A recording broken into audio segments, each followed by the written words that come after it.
So welcome to August's IEU Learning Talk. And we're thrilled to have so many people in the boardroom today. We've got a great turnout here with colleagues enjoying a cup of coffee, enjoying some croissant. And we hope more colleagues will join us down on the 12th floor. We also have a number of colleagues joining online. So thank you for joining today's talk. The title of the talk is Space, Place and Scale, the Value of GIS, Geographical Information Systems in Climate Investments. And I'm particularly happy to be moderating today's talk because of my own background in geography. So as you know, geography straddles both the physical sciences and also the human sciences. And in that sense, physical geographers have expertise and understanding of, for example, rocks and rivers, and human geographers have a deep understanding of people and places. And in that sense, geography straddles both the social sciences and the physical sciences. And due to this, geography is particularly well positioned in terms of contributing to the climate investments. Geographers have an intricate knowledge of both natural systems and how the impacts of climate change influence natural systems. And geographers also have an intricate understanding of the human systems, of social systems. Not only in terms of economic geography, if you like, but also in terms of migration flows, challenges of urbanization, and rural development as well. So as a geographer, I'm thrilled to be able to moderate today's talk and also highlight the important role that geographers play within multilateral institutions and within multilateral climate institutions. If you dig under the surface, you often find a number of geographers working in climate funds, and they don't often advertise the fact that they are a geographer, but they make really meaningful contributions. And we're going to have two fantastic presentations today from close colleagues. So firstly, we're going to have a presentation by Galina Uvarova, Data and GIS Specialist in the Independent Evaluation Unit, who's going to outline the IEU's approach to geocoding, which can be considered by the GCF Secretariat to enhance the targeting of the most vulnerable communities at the subnational level, to enhance coherence and complementarity with countries, and to enhance the assessment of impacts at community and ecosystem levels. And we're then going to focus on a presentation, and we're very pleased to be welcoming Anupam Anand, Senior Evaluation Officer from the Global Environment Facility, who's going to be outlining geospatial science in the Global Environment Facility. Where have we come and where are we heading? And Anupam will cover the degree to which the GEF uses GIS for assessing targeting, for ex-ante assessments, for assessing results. And we will then focus on a broader discussion and would welcome questions in the chat, and would welcome questions from the floor, from the 12th floor here, and would also welcome questions online. So without any further ado, I'll hand over to my close colleague, Galina Uvarova, for the use of geospatial data in the GCF's portfolio. Over to you, Galina. Good morning, everyone. Nice to see you here. So I'm going to use about geospatial information, as Martin mentioned. And first of all, I wanted to make a very little recap. We're not going to dive into definitions and so on, but just to set everyone on the same page, because we're going to talk about information and the data that is linked to this information. So, generally the types of information that we're working with and that we are making our decision based on are qualitative as well as quantitative. And generally, if we think about them, that would be something qualitative is images or a lot of conversations that we have, or sort of narratives that we come up in our conversations or in written. And then quantitative would be a bit more structured or conceptualized representations of the real world, right? And then if we try to grasp in one word, what does this represent? And also there is special information. Yeah.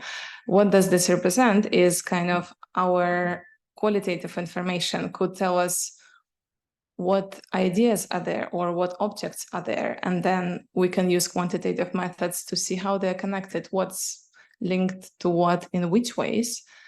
As well, you could, go ahead and criticize me and say, no, actually we have our, system set up and we already know what exists in the GCF, what projects we have. And actually what we don't know is how these projects are interlinked. And actually it's with the help with the qualitative research is that we're establishing these connections, how they are, connected to each other. So actually what and how is basically, it depends on the systems that you have. It depends on how well established your methods are and how you approach them. So it all depends on your context. But it really, when we decide to ask questions beyond what and how and see what impact we are doing, where this impact happens, or where we want to make impact, that's when special information starts to add value.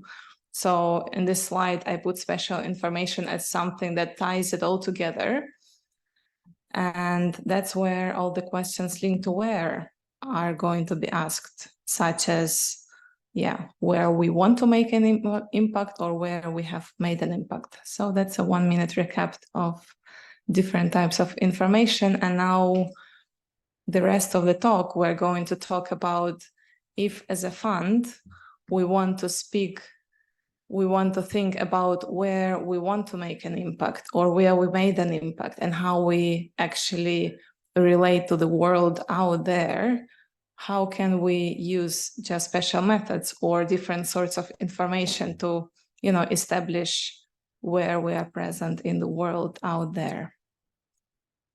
So if we look at the GCF strategies and we think, is geospatial information or special information represented there? Does the fund itself tell that we should use these methods or special information to navigate, how we position our portfolio?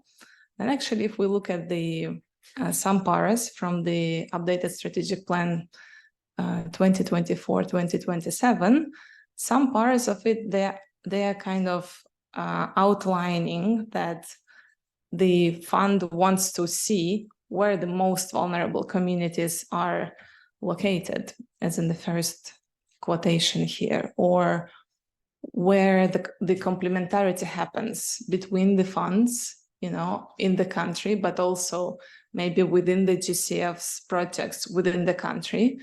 Question there might be, are the GCF's funds going to the most vulnerable communities, or are they limited only to the capital city within the country, right? This is also a question of how we approach the question of complementarity.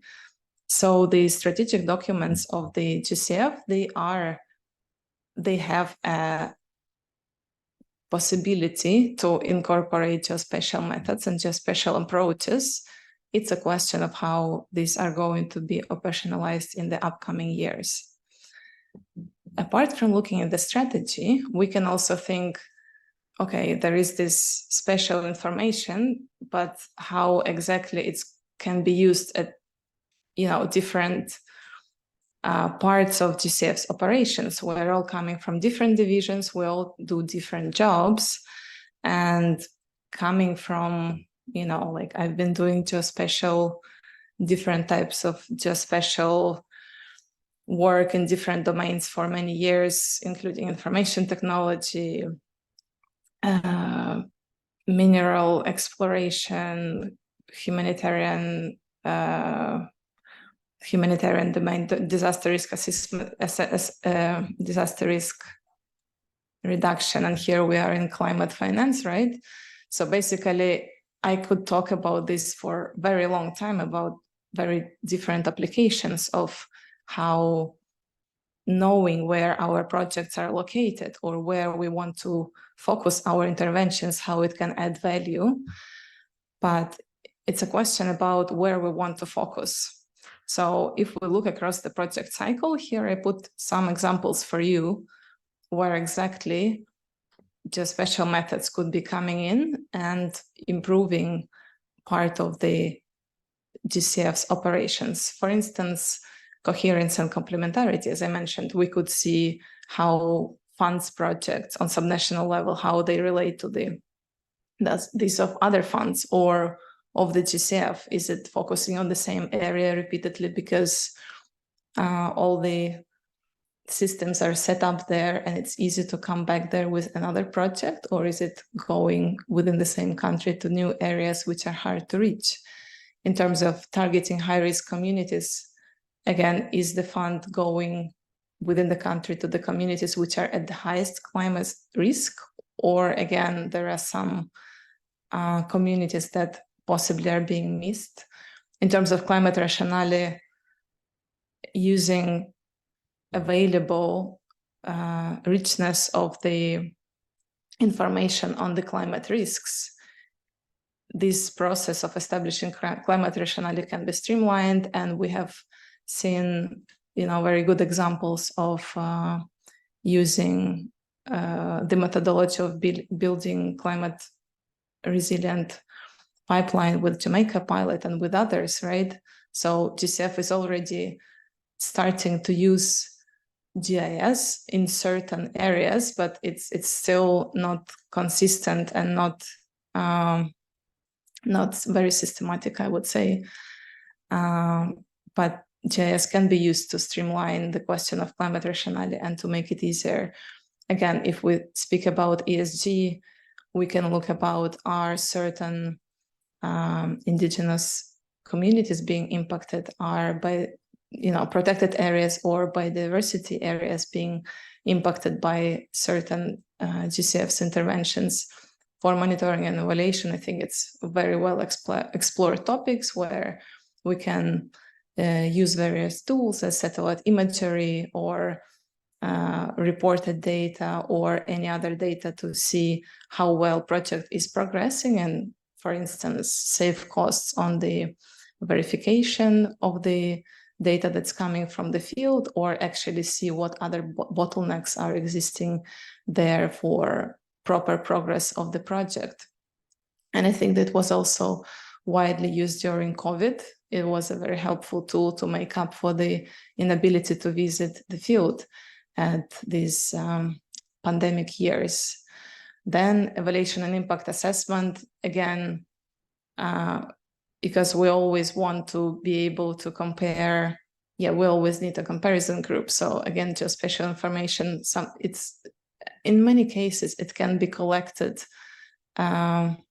retrospectively, again, using either open sources. There is so much open source data or satellite data or many different raster and vector sources of the data where we can compare our intervention group to some other areas, and it can help us with the matching, but also with seeing how certain areas evolved over time comparing with other group. So actually that's, I think, also one of the areas where geospatial information is used quite widely. But also I would say that GIS is a very good tool to monitor the sustainability of the project results.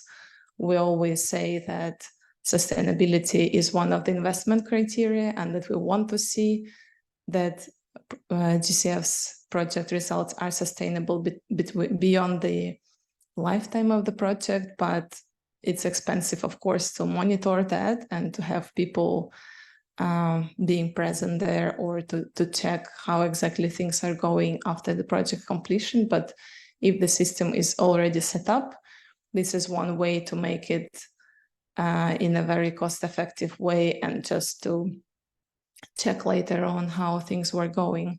So actually, I will talk also about what IEU has done in terms of capturing project locations of GCF's portfolio, but the main focus of my presentation really is to kind of encourage conversation and encourage, more contributions, between our colleagues from the wider secretariat about how can we have more conversation on how our existing strategy and how GIS applications at different stages of the project implementation can be realized with the resources and tools that we have. Because at the moment, fund doesn't have any GIS strategy, it doesn't have data strategy, but definitely there is a lot of space of improvement at many departments that we have, where simple use of GIS could bring improvement in the quality of the results or in sustainability of the results, or could actually save some costs, So I would like to hear, it's time to wrap up. Okay.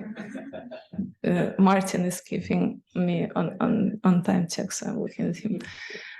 Right, so I think this would be the most useful output of this presentation for me and of this discussion, to hear what work is or what thinking is being done on the use of GIS in various divisions, and also what have you done or what you have thought of doing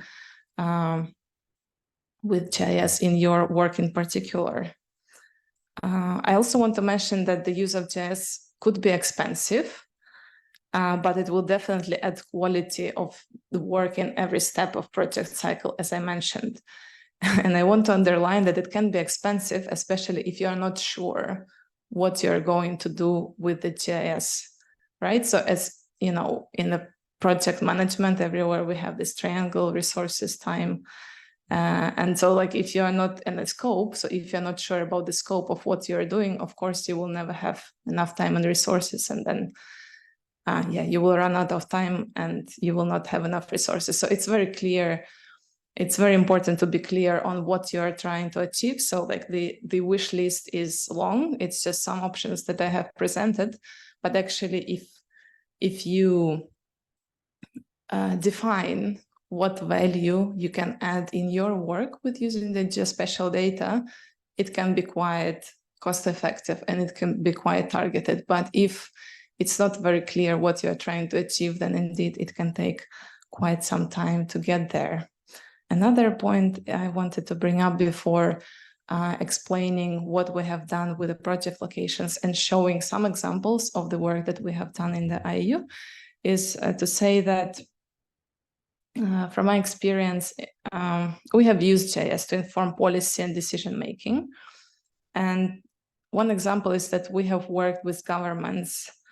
It was local government that has always relied on experts in their decision making. You have people that you trust, you talk to them, you make decisions, you're sure that the decisions are good. And with the organization that I was working, we managed to make this shift. So we worked with the governments and we brought them to this point where they were willing to use our product, which were based on geospatial information about their area, to inform the contingency disaster risk planning. And so they were willing to use this information to complement their experts. And it was a long way to get there, but it was very satisfying because they acknowledge the limitation that every person has, because every person cannot know everything from every perspective. And using objective information from collected from different sources, it was for them ability to go out of their comfort zone. For us, of course, it was again long way to get there, but what it took us to get there was teamwork of manager who had very clear vision, again, on a strategic level of what we want to get, what would be the added value for decision makers, and what information is needed. And also they were able to empower the technical staff to get beyond their technical capacity and just to drive this process and to pitch for their ideas and to how they can be implemented in which way and so on. So it never takes one person really to bring certain technical solutions to, to inform decision maker. to improve decision making, it's really always a synergy between, you know, some manager or someone who has a vision and a technical staff. So it's just also to tell you that defined scope is important, but also the synergy between vision and technical capacity is important. It's never on one side. It's never only management or only technical capacity. Okay, so now we will dive into some cases. Enough with talking. So what we have done in the IEU, and you might have heard it from the paper that we have released, the methodology, I think we have spoke about it on several occasions. It took us a long time, again, for many reasons, but we have managed to compile a project location database, which more specifically is a beneficiary area locations of the project. To arrive there, we had to review more than 300 documents, which were funding proposals, but also many annexes, which are, you know, map annexes, feasibility studies. Sometimes you don't even know where the maps can be coming from. And then, depending on how exactly the accredited entity would outline where the project was located on subnational level, because we wanted to know where project is located, not just in which country, because we know that already, right? It's very easy to learn that. It's explained in every board meeting. So we wanted to have this information on a granular level. Yeah, we mapped that. And after that, we were able to conduct some analysis, make some maps, and publish the methodology paper, which is available on our website. So when we started geocoding the subnational location of the GCF's intervention, we ran into the problem that just some of GCF's projects are such interventions as working with farmers on climate resilient agriculture practices or building irrigation system, which here in our categorization we became to call real sector activity. I think this term comes from economics. And then we had to, as we reviewed other projects, we had to categorize others as capacity building, which GCF is doing and is, I think, takes pride in doing that, building local capacities, as well as climate finance facility, which GCF is doing quite a lot for good reason, as well as setting up or doing activities linked to building enabling environment. So these are 4 categories of activities that of types of projects that we ended up categorizing under project location. And as you can imagine, it's much easier to put a location to a real sector, to irrigation system or a dam, than to the enabling environment project or climate finance facility, which we have many. Galina, could we just ask for you to wrap up in maybe say 3 minutes and then hand over to Anupam? Thank you so much. Sure. So with some examples of the work that we have done based on these beneficiary area locations would be,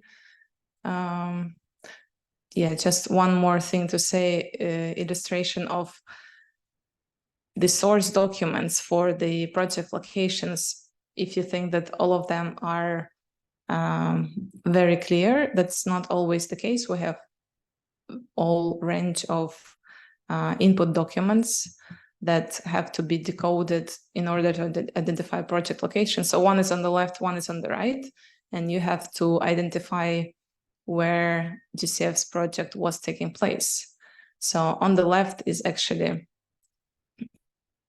a map that we like because it's very clear, it identifies administrative area where project took place. And on the right is basically a map that highlights the whole country, but doesn't actually do countries, doesn't tell you exactly where project took place. So it took a lot of additional time and effort to figure out where exactly things have happened. So after, all this cleaning and geocoding work, what we were able to do. Some examples. This example is actually talking about what is possible rather than, it's talking about this question of reaching most vulnerable communities. So with the blue outline, if you can see on the right part where it zooms in, is the project location of the project in the Madagascar.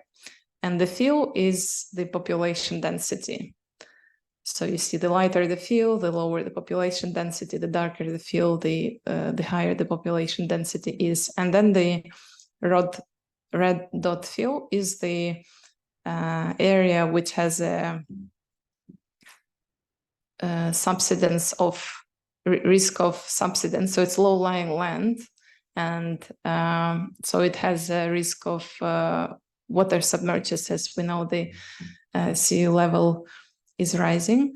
And we actually see that, interestingly, in the right square on the right, there is one settlement which has quite high population density, but which was not covered by this project, which, of course, this project intervention was designed in a way and has good reasons for that. But generally, this is something that can be taken into account at the project design stage when we are targeting most vulnerable population, which is also one of that has to be taken into account when designing a project. Another example would be, I tried to really make this map larger to fit it on the slide, and you can check it on our website later.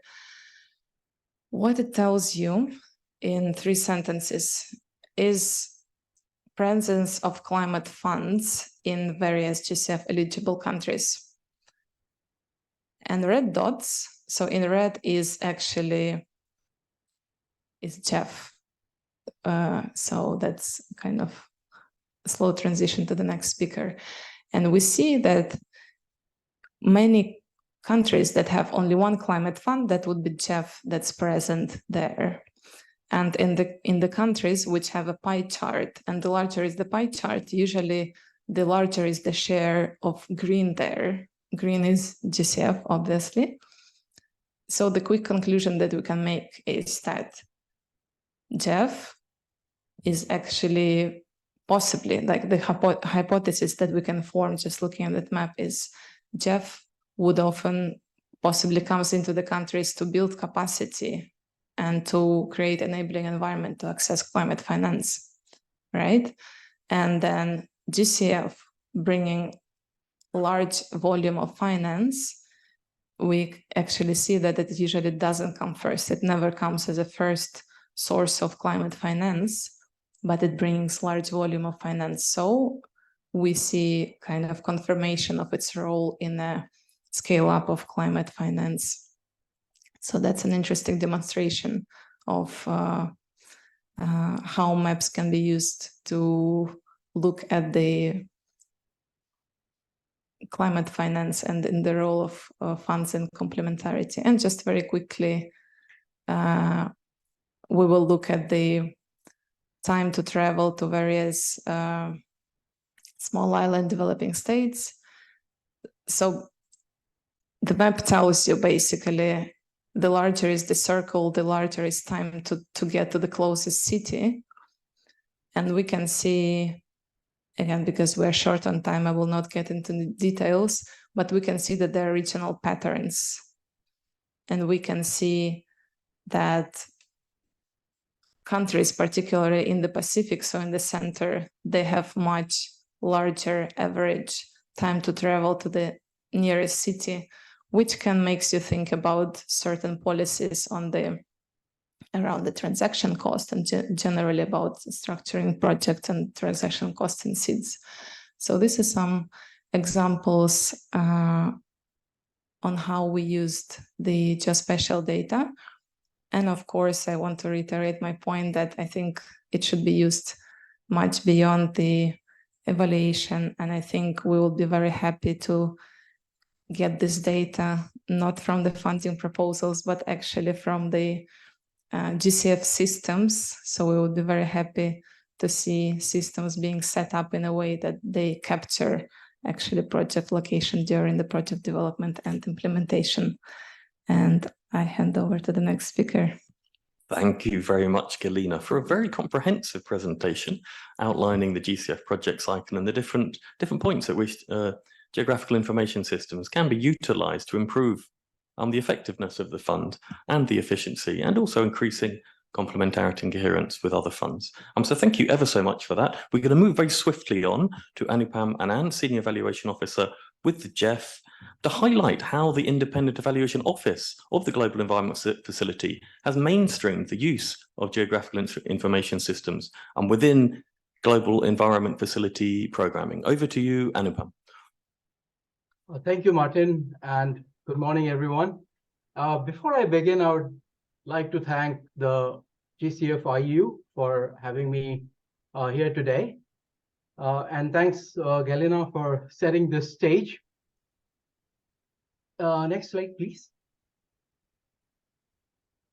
So what is common in all the interventions is the space and place. So that means interventions happen somewhere.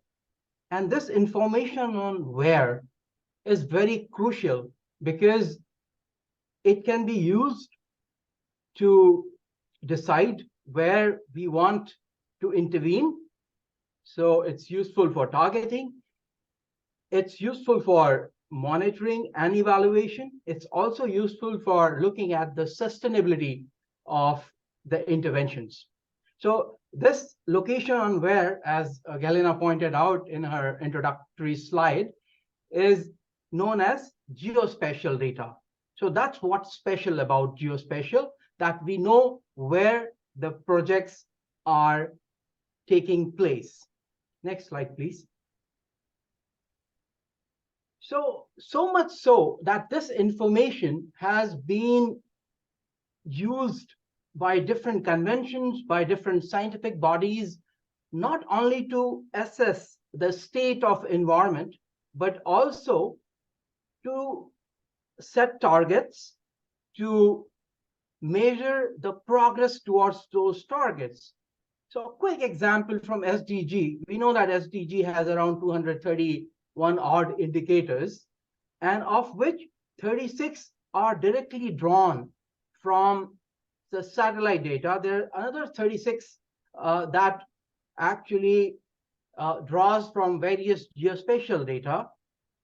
Similarly, there are many indicators and targets of the CBD that can be measured through geospatial data, and same with the climate. And here in this figure, you can see how the geospatial data, and particularly the satellite data, if you can see the small icons here, are useful for tracking the objectives of the Paris Agreement.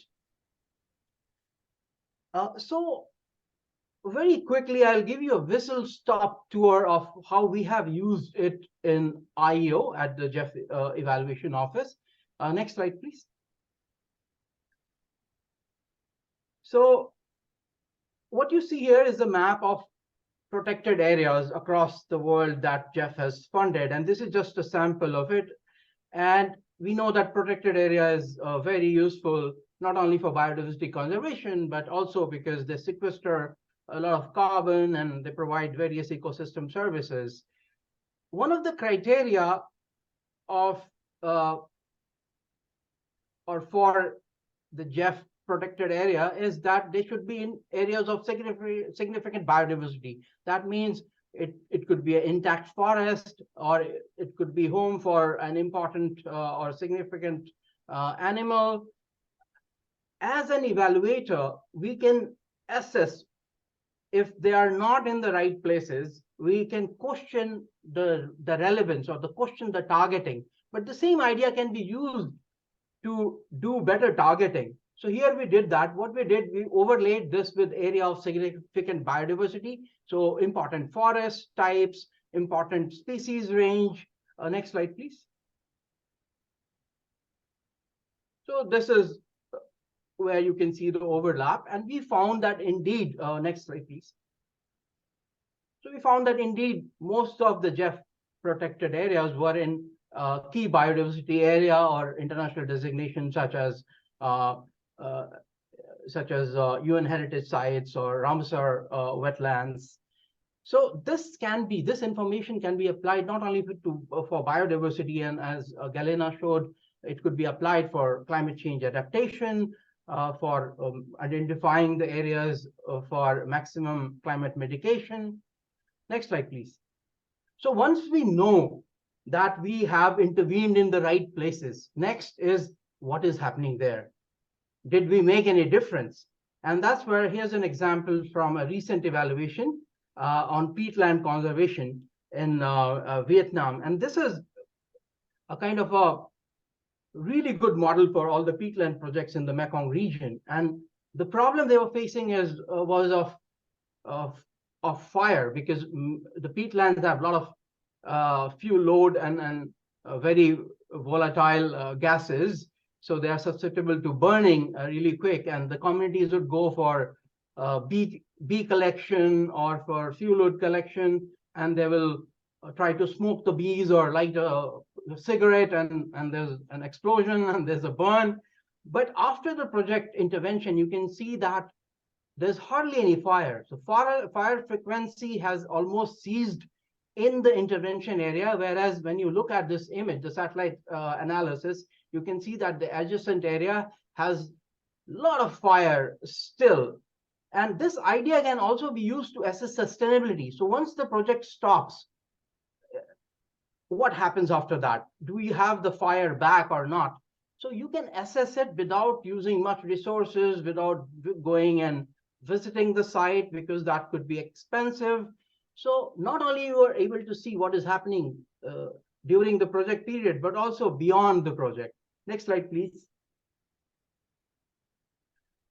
It's also very useful for ex-ante assessment. And this is very important for climate change initiatives. So I know many of the colleagues here in the GCF, they might be aware of the tools such as XACT by FAO, where we estimate the amount of carbon sequestered. But that's not especially explicit. So we do not see what are the hot spots of carbon sequestration or what are the cold spots. But there are especially explicit model where we can see whether whether the estimates are realistic or not. And if you are a project designer, you would use these kind of scientific approach to estimate how much carbon can be sequestered over a period of time. So here you have not only you see in the image at the top right that the restoration has worked over a period of time. There's a degraded patch of land which has been restored over a period of time. Also in the photograph, you can see the plants have grown up over a period of time. But also in the graph here, you see that we can estimate the carbon sequestered for important deadlines such as 2020 was the Aichi targets for biodiversity, or 2030, which is the timeline for SDG. So it can help you with the ex-ante assessment and looking into the future. Next slide, please. So I would like to mention that no method is a silver bullet. So the way it works best is by using all kind of methods. You are using satellite data, geospatial analysis, survey data, qualitative, quantitative, and that's how you get the most useful information. So I wanted to highlight that, and this is the approach we apply at the evaluation office. Next slide, please. Now, I would like to highlight this. So due to our work, we have been able to influence the policy. So what has happened with our evaluation, and the recommendations have been endorsed by the GEF Council. And one of the key recommendation, I would say, was the importance of location information. So when we started evaluation, we were amazed to see that only 5% of the projects collected precise information, as you saw in the first example of Galina. So they were just saying that this project is in this country, this region. That is not good enough. So what I did, I turned that frustration into a finding and a recommendation. And I'm very proud to say that now it's become a standard at the GF to collect location information. And many of these agencies are also GCF agency. So I don't see a reason not to leverage what the agencies are doing for the GEF, because that can also be used for the GCF. Now, we also have more or increased special targeting, so more targeting in SIDS, more targeting in peatland or mangroves because of the influence of the evaluation findings. Also, more special measurements. So more area-based measurements have been integrated in our results framework. And the GEF has been funding geospatial projects or innovative geospatial tools through its projects. So starting from, I think I think we go even far back from the Global Forest Watch, but Global Forest Watch had GEF as one of the core partners, but we have been doing or funding special or geospatial innovative projects even before that. So you see more and more of that through projects, but also at the corporate level. So also at the GEF Secretariat, they are launching a geospatial portal next week in the GEF Assembly. So that's a big move. And I think GCF can also think about leveraging these kind of information for targeting, but also for strategic decisions, because even before targeting, when the council members and board members are discussing where should we focus and why there's a need to focus in a particular area or particular biome compared to others, these kind of tools come very handy. Next slide, please. Okay, so this is my last slide. And here, I just wanted to share the lessons we have learned by using geospatial so far. So I think the partnership is the key. So we don't have to reinvent the wheel. We can collaborate with institutions, with space agencies at GEF-IO. We have collaborated with universities, institutions, NASA. Also, as I mentioned, mixed method is the way to go, and GIS works really well with the mixed method. Also, we have to be careful about data risk and ethical and legal consideration, and that is true for any kind of data, but more important for spatial data, because we have location information, and that could have a serious implication if we do not consider these. And finally, every day we'll have a new satellite, we have a new tool, new algorithm, new version of ChatGPT. And as development practitioners, we have to keep ourselves updated and take this as a dynamic learning process. So consider all these development as part of our dynamic learning process. And with that, next slide, please. So there are some resources if you want to learn about our work in more details. So we have listed a few of them, and they are available on our website as well. Next slide, please. So with that, I would like to thank you for your attention and happy to answer any questions that you might have. Over to you, Martin. Thank you ever so much, Anupam, for a very, very rich presentation and very concise.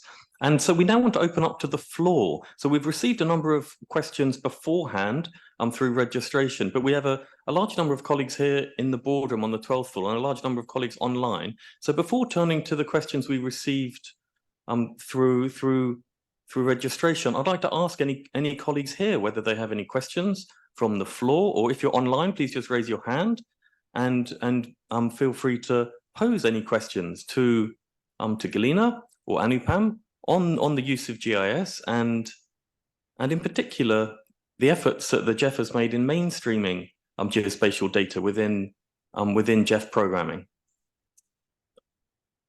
I think one thing that came through very strongly from Anupam's presentation was that this has been precipitated through the inclusion of recommendations from the evaluations from the Independent Evaluation Office.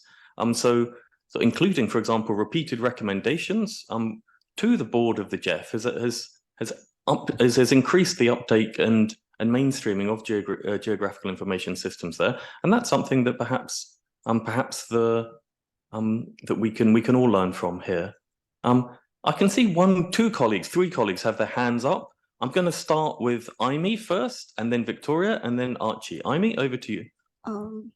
So this is a question to Mr. Anupam. So Mr. Anupam, since I think in your slide 20, you've mentioned about GEF as you are collecting data using various media. So I'm curious about if this data being collected is like on-site data, like via interviews, or you also make use of social media sites, because with the technology right now, with pictures being taken, I think we can also use social media for evaluating or assessing the impacts of a certain project. And so I'm curious if GEF is also using that kind of method for data collection and evaluation. Thank you, Aimee. Over to you, Anupam, just in 30 seconds, if you could. No, thank you for the question. And we collect geospatial data from multiple sources. And as the colleague pointed out, including social media, we haven't been very successful in using the social media data because of the bias, because only I would say privileged people have access to the social media data. And so what it does create a kind of a bias. So it has a certain bias because certain kind of people use it. Also, in areas we work, so most of the interventions are environmental intervention. These are in isolated places, very far off. So we have been successful in using the social media data for perception. So for instance, perception on, say, human-wildlife conflict. And so the social media is an excellent tool to assess what are the people feeling about it. But in terms of using it for impact assessment or for looking at changes, it has its limited application, at least so far GEF is concerned. And so what we do, we look at all kind of data wherever we can get our hands on in terms of collecting special data, and then we decide what good use can we make of the data depending on its quality, depending on its representation. Thank you very much, Anupam, and thank you kindly for the question, Aimee. So we'll go to Victoria, and then Archie, and then Lillian online. Apologies, Lillian, I've seen your hand raised, but over to you, Victoria. Thank you very much, dear colleagues, for this interesting presentation, specifically to our It's Learning workstream of the IEU, Galina and Mr. Anupam. So my question would be, in terms of reporting requirements by the GCF and GEF currently, so when is the project location determined in the project appraisal cycle? Is it, and how specific it is on the project development stage? And I was also wondering if during implementation, the project proponent needs to change the project location, how large of a change it is? Is it a minor change? Hi, Jeff. Is it a minor change? Is it a major change?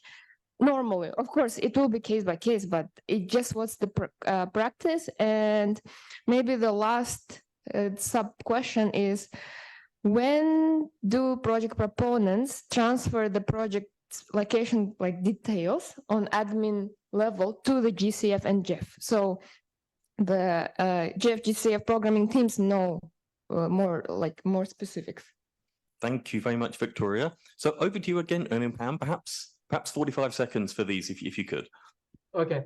So thanks, Victoria. That's a very relevant question. So we are doing it for the first time. So it's for the first time that the GEF Secretariat has started doing it, and they will be launching the portal next week. And I have been collaborating with them. So the project can change the information at any stage, because at the PIF stage or at the proposal stage, they might just put information that might not be very precise.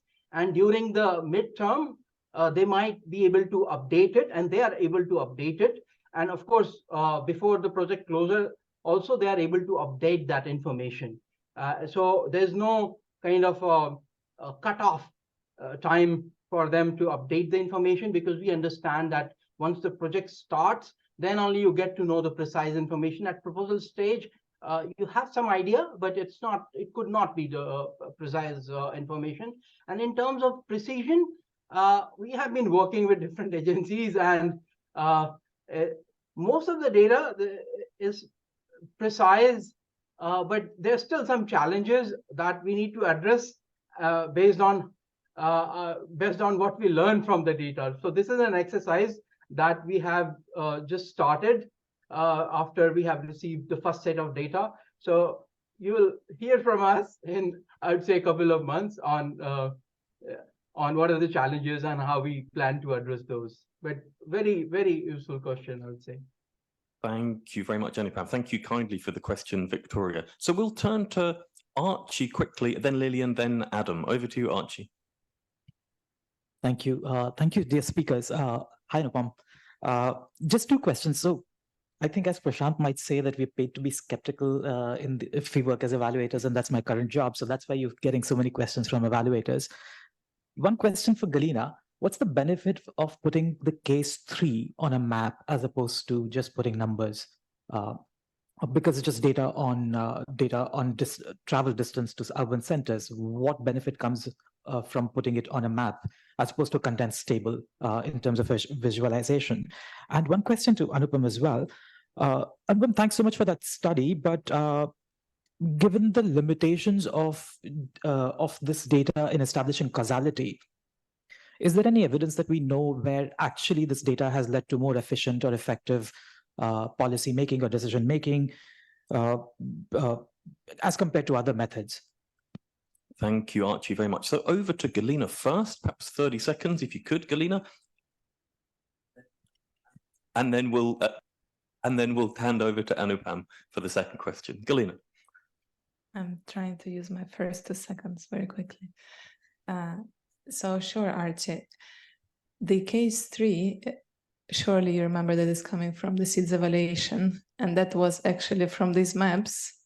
Me as a person who was tangentially involved in the SEEDS evaluation, I think it was from these maps where the regional division of SEEDS idea came up, when it was seen that there are patterns, clustered patterns in the different aspects of how SEEDS perform.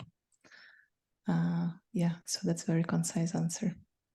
Thank you very much, Gideon. That's much appreciated. And I hope that responded to your question, Archie. We can hand over to Anupam now for the second part. Anupam?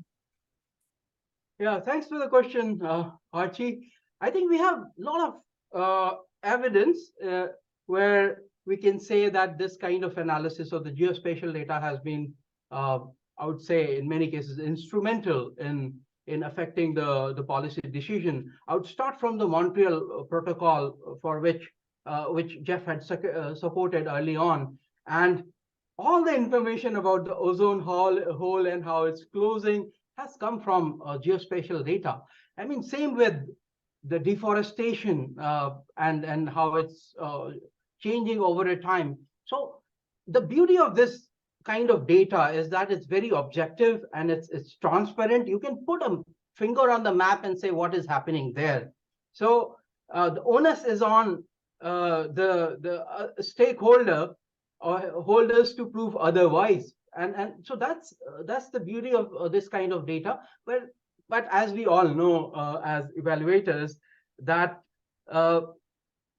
policy making is not just based on data. We would be perhaps very naive to think that way. What it does is it informs the policy, and it lessens the maneuvering space for the decision makers to do things that otherwise. So I think there's ample of evidence on how geospatial data is useful for all stages of project cycle, right from targeting to setting targets, to measuring the progress towards the targets, and for monitoring, for evaluation, for sustainability. But it's not, I would say it's not just the geospatial data. And as I have pointed out, it works best in a mixed method framework. So you have to triangulate, or you have to supplement and complement with other kind of data. So it's very context specific also. Sometimes. Thank you, Anupam. Yeah, okay. I'll just thank stop. you kindly. And Archie may follow up with you on the causality question. And but I really want to hand over to Lillian quickly, and then Adam. Lillian, over to you, please. Many thanks, Martin, and thanks, Anupam and Galian, for your presentation. I think we just had a few, maybe one comment and a few questions. I think more for Galian, I think the one thing is the Secretariat does have a data management strategy, which was developed and informed by interviews with institutions such as GEF, AF, and IMF and World Bank. But more to Anupam, my question is on what kind of investment did you have to make to start off? How much has it taken? The second level is, do you also get data from other third parties other than the project sites or the project proponents? And then the third part is then what, I mean, I think more building on a question that was asked earlier is how do you collect data for projects that have not been identified ex ante at the beginning? Because for us, we have projects that programs that identify projects much later, and then that information comes in late in the at the tail end of the implementation. Thank you, Lillian. I'd like to ask Adam just to ask his question now as well, and then we can hand over one final time to Galina and Anupam. Adam? Great, thanks. I have just a quick question, and it builds off of Archie's, so it's going to be half a question, and it's for Anupam.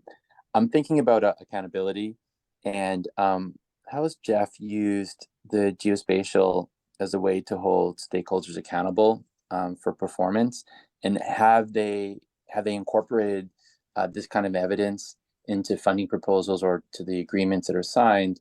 And is there kind of any cases that have sort of gone a bit further into like the legality realm, where geospatial has been used as evidence as to say that, yeah, this actually hasn't happened and here's proof of it? Thanks. Thanks. Anupam, we'll hand over to you first. So the questions from Lillian on cost, third information from third parties, and also collecting ex ante, and then the question from Adam on accountability and legality. Over to you, Anupam. We'll then turn to Galina. Lillian, what we have done is initially we started working on individual cases, so used geospatial data for, say, evaluations or a particular kind of evaluation. So there we worked with we hired a consultant, or we worked with a firm, but now it's kind of mainstreamed, and there's been hiring within, or I would say investment in terms of the human resources. So I was hired by the GEF Evaluation Office a couple of years back, and then we have another colleague who was hired for expertise in geospatial. We do work with consultants, and we do work with firms. So apart from collecting the data from the project document, what we have done, we have worked with a lot of interns because it's very tedious task, and we train them to collect information. We have some protocol. Very early on, we also worked with the aid data because they had been collecting similar data sets. What we also do is use WDPA ID, because once you have ID, you can extract the special location from global databases. So as you can see, we have used multi-pronged approach to collect geospatial data. And now, since it's being done by the Secretariat, so we hope we have to do less of this. In terms of investment, I mean, collaboration, investment on having a staff who can help you with that. It's useful to have staff because then there's institutional learning. If you get things done outside, then the colleagues don't learn, the institution doesn't learn.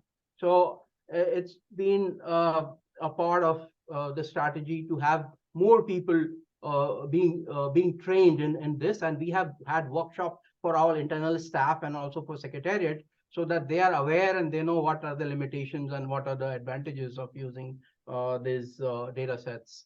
I hope I answer your question. And moving on to the next question on the legality. So we are in early stages of doing it at the corporate level.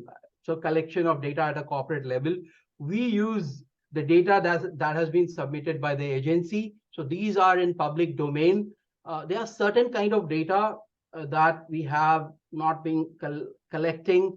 For instance, we have a program on illegal wildlife trade.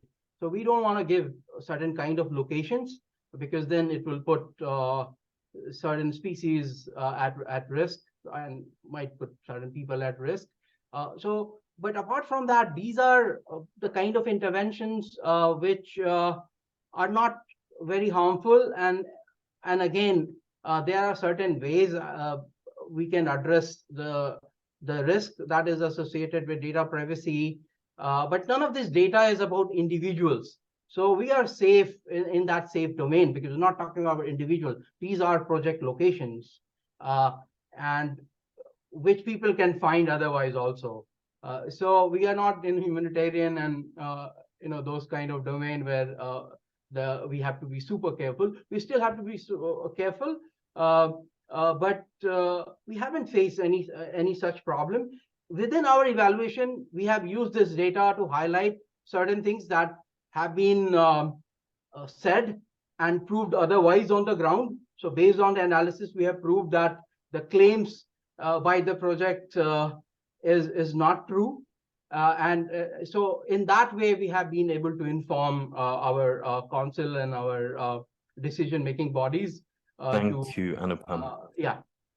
Thank you very much for that. So we're running a couple of minutes over time. So I want to hand over to Galina just for a final word. And then I just want to thank the individuals who have submitted questions by name, and then we'll close. So over to you, Galina, just in 15 seconds or so, and then we'll wrap. Well, thank you everyone for attending this talk. It was very exciting to have this opportunity to share and to exchange our thoughts and to hear your thoughts. Thank you, Lilian, for letting us know that there is a data strategy. I haven't heard about it. I would be very curious to know more if you can share this information with us. And yeah, thanks everyone for coming. Over to Martin. Thank you, Galina. So many thanks to Anupam and Galina for very rich presentations, and it stimulated a great discussion here. I also want to thank Emma Johnson, Anastasia Aladisheva, Ji Yin Kai, and Stacey Moultrie for your questions you submitted. We'll respond to those in writing, so you get a response to your questions. I'd like to thank you all for joining here in the 12th floor. Hope you enjoyed the coffee and croissant, and those joining online, and for those of you who asked questions today. And we have a further IEU Learning Talk in September, on September the 6th. And this will be a roundtable between IEU colleagues, impact evaluation specialists, and DMA programming staff on agriculture and climate information systems. So we very much welcome you to that talk. It's 3 p.m. on September the 6th. Thank you for joining today and look forward to your continued contributions.